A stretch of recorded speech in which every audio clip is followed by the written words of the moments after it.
Shun, keep clear away from, avoid by flight if need be, any sort of idolatry, of loving or venerating anything more than God. 1 Corinthians 10 verse 14.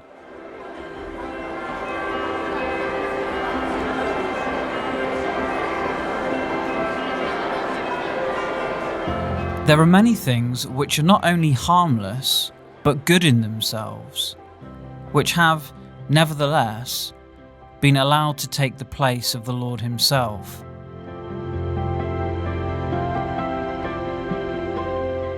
And good things can therefore embody the principle of idolatry in the one in whom the devotion is found.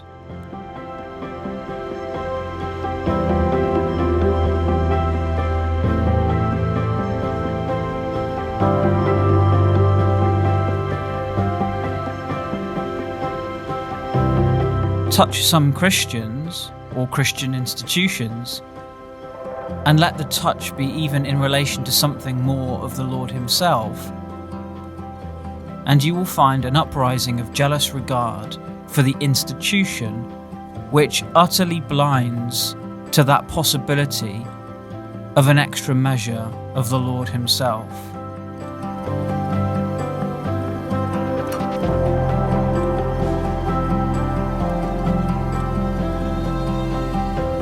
You can be so devoted to a denomination, a missionary society, a piece of Christian work, that there is no room for any extra measure of the Lord. The thing itself has become the end, the object for which you live. And when the Lord wants to get you moved on into something more of himself, the obstacle is that good Christian work, association, institution, tradition, connection. Yes, and that is idolatry in principle. And we see from history how the Lord again and again has had to smite with smashing blows things which in themselves were good, in order to save his people unto himself personally.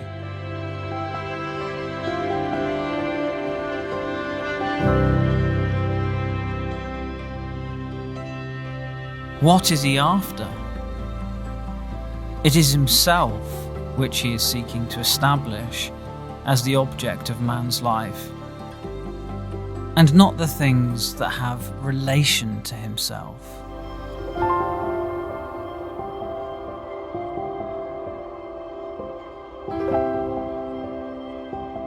And I say again, you meet something intensely fierce if you touch a thing, even though you were touching it maybe with a view to getting people to move on with the Lord himself.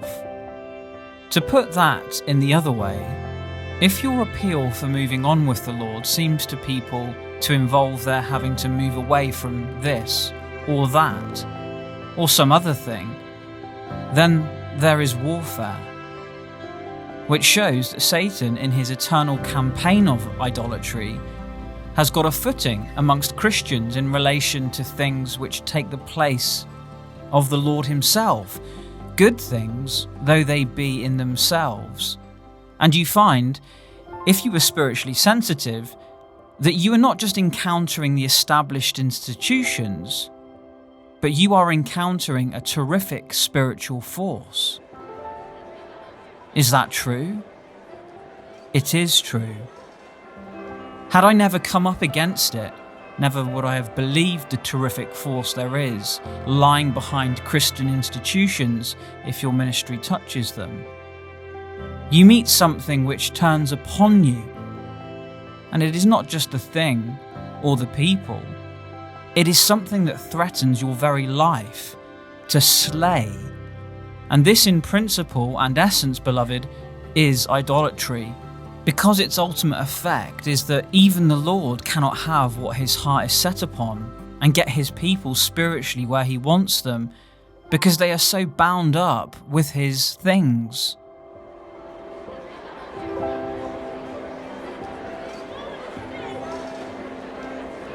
They are not able to discriminate between his things and himself.